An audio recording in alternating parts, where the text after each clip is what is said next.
Thanks so much for tuning in. It's Claire here, and today I wanted to talk to you about balancing your blood sugar naturally. And I really wanted to talk to you guys about this because I think so many of us are trapped in the cycle of sugar cravings and the really addictive nature of sugar. These days it's being compared to the likes of crazy things like cocaine and heroin for the addictive effects that it has on our brain. And so I really just wanted to chat to you about some really easy things that we can do to start balancing out blood sugar naturally so you can banish those blood sugar cravings forever. I really wanted to talk to you about as well the difference between sugar and carbohydrates, because I think that can get a little bit confusing, because some people can believe, and I myself actually used to be one of them, that you are eating a really healthy diet and you're doing all the right things, but some of these symptoms and blood sugar cravings still might be cropping up for you. And so we do obviously have sugar that's in refined and processed foods like Coke and a Mars bar and things like that. But carbohydrates, once they're digested and broken down by the body and absorbed into the bloodstream, actually take a really similar form and become simple sugars themselves. So eating a really carbohydrate dense meal or food is still going to spike your blood sugar in the same way that eating sugar in its typical sense would. So for someone who feel like that they might not even be eating that many sugary foods, if we take a look at the really typical Western diet, that's something like toast, cereal, muesli,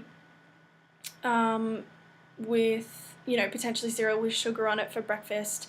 It's going to be perhaps a coffee with some kind of sugar in it. Morning tea time, it's really common to be having like biscuits, cookies, or muffin. Again, maybe a coffee with some sugar in it. Lunchtime is really commonly sandwiches, wraps, maybe some kind of bakery item, sushi, crackers with something. Afternoon tea can be a really typically sugary time for a lot of people, so a chocolate bar or some kind of candy or lollies. Dinner time can be really carbohydrate dense again as well, so lots of really carbohydrate dense veggies like potato was a really big one, or pasta, Italian in all the many forms that it takes. Rice is also a really big one too.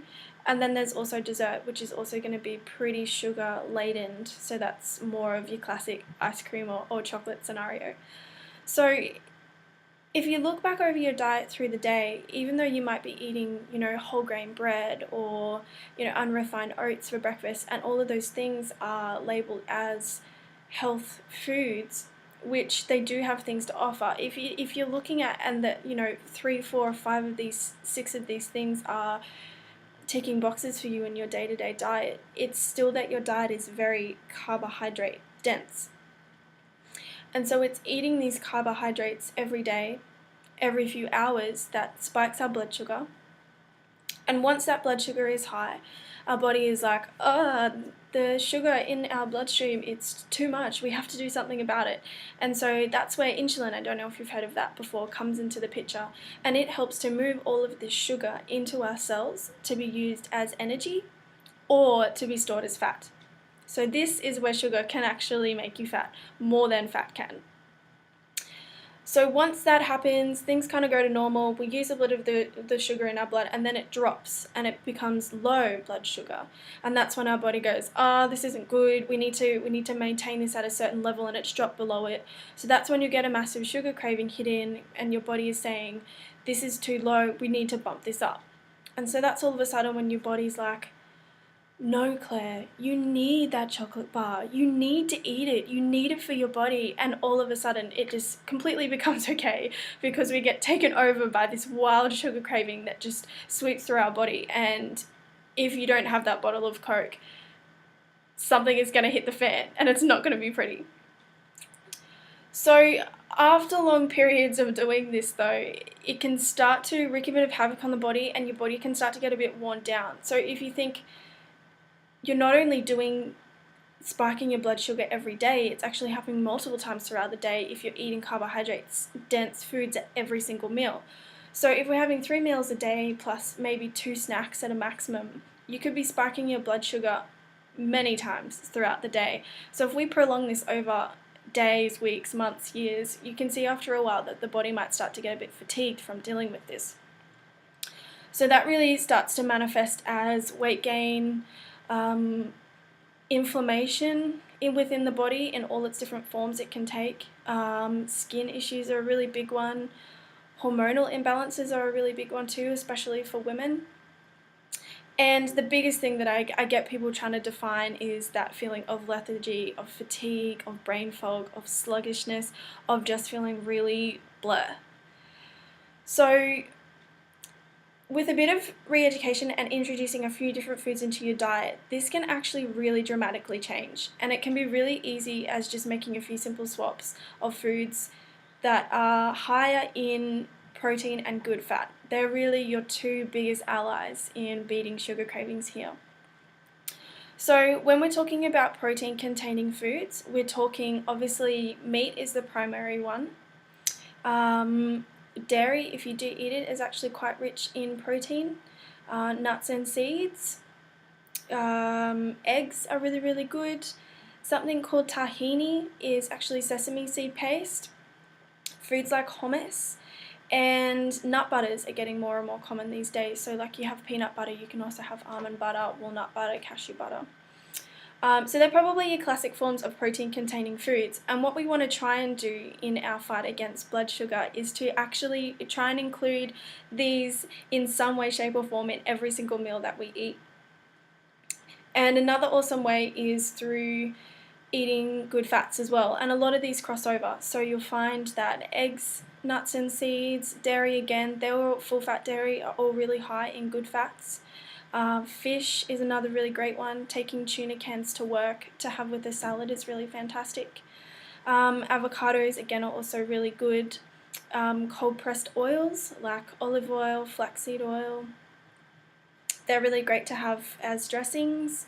And coconut, it's really popular these days too, so including that in cooking, using the oil instead of olive oil to cook, using the milk in smoothies or the cream instead of normal dairy milk will help to keep you fuller for longer.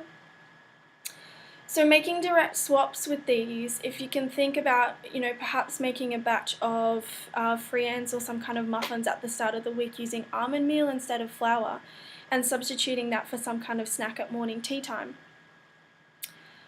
will really help to increase the protein and good fat in that meal that you've just eaten. And so instead it's turned from being carbohydrate dense into being protein and good fat dense.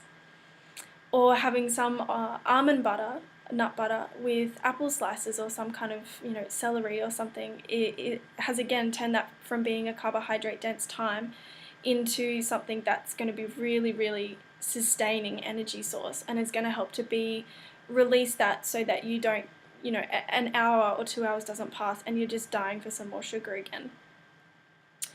Having quinoa instead of perhaps oats, or interchanging that sometimes during the week instead of muesli. Putting some nuts and seeds, or having like a nut and seed blend with muesli or yogurt in the morning can be really good.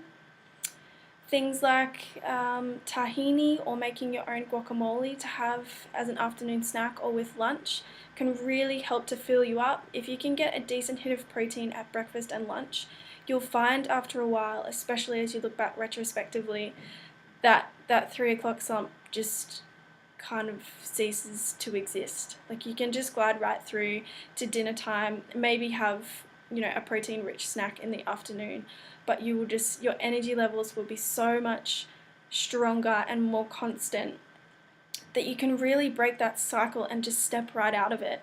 And you'll begin to understand of how much carbohydrate or sugar your body actually needs to survive when it's just functioning on really good quality nutrient dense foods, versus being trapped in that cycle of just needing sugar because it's crashing and burning and peaking and crashing over and over again throughout the day.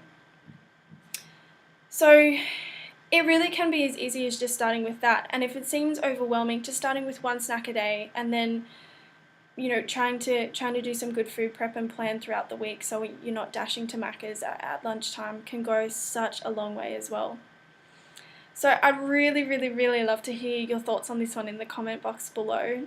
If it feels like that is something that you struggle with, I'd love to chat to you. Or if you feel like you've beaten it and you've got some really good tips to share. I hope you found this useful, and I will talk to you next time.